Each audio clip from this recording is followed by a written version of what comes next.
Hello, my name is Jordan Call, and this is my presentation on tort liability. I kind of have a pretty bad cold right now, so you're going to have to excuse my voice and sniffling. This is Module 13 for EDL 850. So what is tort liability? To start, a tort is a violation where one person causes damage, injury, or harm to another person. So that leads to tort liability, which means that the person who committed the tort will need to reimburse or pay for damages to the victim for the harm that they caused. In a school context, this means that teachers are liable for their acts that cause injury to a student while they're under the teacher's supervision. That's why it's so crucial to make sure that you are adequately supervising children under your watch. There are two types of torts. There's intentional torts, which means that there was an intent to cause harm on another, and you know that injury will or it could happen. So these are things like assault and battery, false imprisonment, and defamation. There's also negligent torts,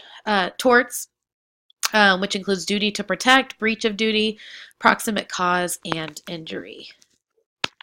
So the first case I looked at was Mitchell versus Cedar Rapids Community School District. This case involved a few students in special education who skipped some classes for the day and left the school building and went to another student's house. So while at a student's house, another student raped a female student while another male student watched and shot the female student with a BB gun while it was happening. And so the mother pressed charges. She won, and the jury found that the school district was negligent in failing to adequately supervise the students, and they awarded them damages. So reactive measures. As soon as a student is known to suddenly be absent, so let's say they were there for all the first 5 classes of the day, and then suddenly the 6th one they're gone and it's unexcused, nobody called them in, then parents need to be notified immediately to see, hey, did you come and get them? Were they excused? What's going on? School personnel should begin looking for the student on school grounds to make sure that they're safe. And if the student's not found, then authorities need to be contacted to figure out where that student is and if they're safe. Parents should be notified immediately. Proactive measures. We need to look at our policies to make sure that parents are immediately notified if the student has an unexcused absence, because in this case, the parent was not notified until way later that her student was not in school. She didn't have any idea. It would also be a good idea to have security guards or hall monitors at school entry and exits to check hall passes and or dismissal passes from the office to make sure that they have a legitimate reason to leave the building. Professional ethics. It is our duty as educators and school administration to ensure safety of students during the school day and school events.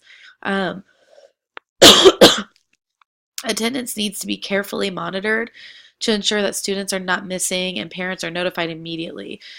When students are in school, their parents are trusting us with their children, and safety is a huge part of that. So I can't imagine getting a phone call that my child's missing and I have no idea why they're not at school. So it's definitely our job to protect these students. Case number 2 I looked at was Johnson Johnson versus School District of Millard. In this case, a music teacher was teaching first grade students how to play London Bridge as they were singing the song. She allowed the entire class to play the game as a whole after she taught it to one group of students. And while they were playing, she had her back turned and she was writing on the blackboard. And while she had her back turned and not supervising the class, a few students were shaking a student too hard and they lost grip of him, and he kind of flew and hit his head on the bookshelf, which caused a gap in his right above his eye, and it was bleeding, and he ended up needing 50 stitches. The court agreed that the teacher was negligent in not supervising the class, and the family was awarded a little over $21,000 in damages. Reactive measures. If something like this were to occur, the school nurse needs to be notified of the accident and parents should be called immediately so that the student can receive prompt medical service. Obviously, if the cut's that bad and we know that he needs stitches, that's not something we can do at school. So we need to make sure that his parents or someone can come and get the child and make sure that they receive that medical service they're needing. The incident should also be reported and kept on file to protect the school. Proactive measures, make sure staff are adequately trained on the importance of student supervision of all times.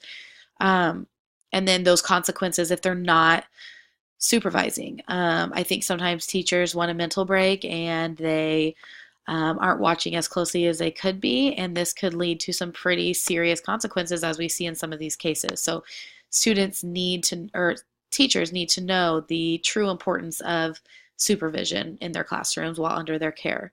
Professional ethics. As mentioned before, parents trust teachers with their children while they're at school. It's our job and responsibility to ensure that we are adequately supervising students at all times while they are at school. Now, obviously, accidents are going to happen, but we can be adequately supervising children to make sure that these situations are lessened. The third case I looked at was Peterson versus Baker. This is where two middle school students, they walked into reading class late and then they proceeded to talk while class was going on. So the teacher asked one of the students to step in the hallway, but both students thought that they were asked to step in the hallway. So while the other one went to walk away into the hallway, the teacher told him to sit down and the student refused, saying he didn't want to sit down, and kind of got physical with her a little bit, trying to push her out of the way. And in reaction, the teacher put her hands up on the student's throat to push him back. And by doing that, or when he tried to exit, and by doing that, she left red marks all over his neck and actually a cut as well. And those injuries were also noted by police.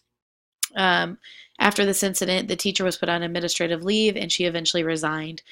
The student's mother sued the teacher, the principal, the superintendent, the school district, and the Board of Education for corporal punishment and failure to train, instruct, and supervise the teacher.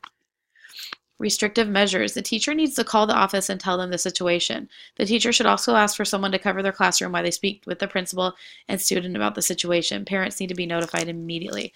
If this were my classroom and I had a student acting like that, I would notify the office that, hey, I have a disruptive student, he's being combative, he's being aggressive, I need somebody in here to back me up and be a witness and, help me handle the situation, because it's never okay to get so upset where you're putting your hands on a child. Proactive measures. Staff need to be trained on the appropriate versus inappropriate ways to handle disruptive and combative students. Teachers are people too. We get heated, we get upset, but we as professionals need to know how to best handle a situation. And certainly putting your hands on a child is not the best way to handle a situation. And teachers need to have the tools necessary to handle these situations in the future. We need to create procedures for teachers if they need help in the classroom. Maybe they call the office and ask for help, or some type of system to where they can get help quickly without, causing too much of a delay. Professional ethics. As teachers and administrators, we are professionals and we need to use professional judgment when dealing with disruptive and combative students. We should never put our hands on a student to cause or potentially cause harm. We just know right there that, that's just asking for a lawsuit by putting your hands on a child. The next case I looked at was Brahatig versus Miller School District. In this case, a 14-year-old student actually died as a result to an injury in PE class. They were practicing golf, which is typically done outside, but was done inside in this case due to weather. And another student actually struck him with their golf club because he was standing too close. And he went unconscious and never gained consciousness again. And he died 2 days later from the accident. The student actually, the day before the incident was the day that the teachers taught the golf safety guidelines, and the student who was harmed missed that day of school and did not get to hear those safety guidelines. So he missed all the safety procedures, but then was allowed to participate in the activity the next day before even hearing any of those safety procedures. And actually, the school had very specific guidelines for this golf practice, and the PE teachers were not following any of these safety procedures at all. The court awarded the mother a little over $53,000 for the incident and death. So reactive measures, the school needs to notify the school nurse of the incident immediately and have medical professionals on the way. Obviously, if a student's unconscious, that's not good at all. It's something probably that the nurse isn't going to be able to handle on her own. So the student is going to need true medical professionals there immediately. The parents need to be notified quickly, and then the incident needs to be recorded and kept on file. Proactive measures. We need to ensure that our PE teachers are fully trained in all the safety procedures for sports and games that are going on while in gym class. We need to make sure that the teacher and student ratio in PE class allows all students to be adequately supervised. In this case, I believe there was around 60 some students in the room with only 2 teachers, and the 2 teachers were helping individual students and had their back faced towards everybody else, so they weren't able to adequately prevent anything from happening because they didn't have their eyes on all the students. There was only 2 of them. Professional ethics. As teachers, it's our job to teach and model sport game safety procedures. Students should be closely supervised while playing these sports and games.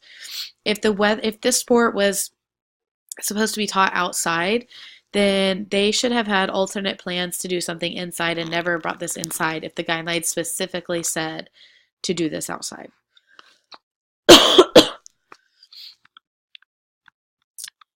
The last one I looked at was Huts versus Western Heights Independent School District.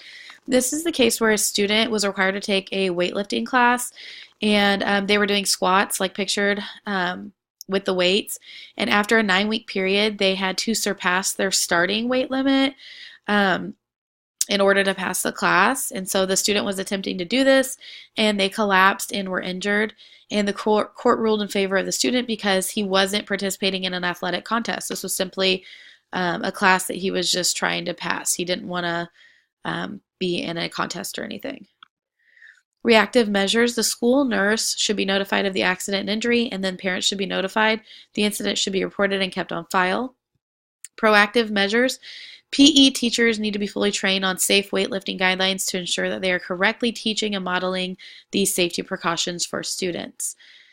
Professional ethics. As teachers, it is our job to teach and model sport game safety precautions. Students should not be required to push themselves to dangerous situations if they do not feel comfortable. If this is a class for a grade, it's not student choice, it's not something that the student is electively participating in, they should not be required to max out on their weights. Some kids just aren't built for this. It's not their interest, and they shouldn't be required to push themselves to dangerous limits like this just to receive a passing grade.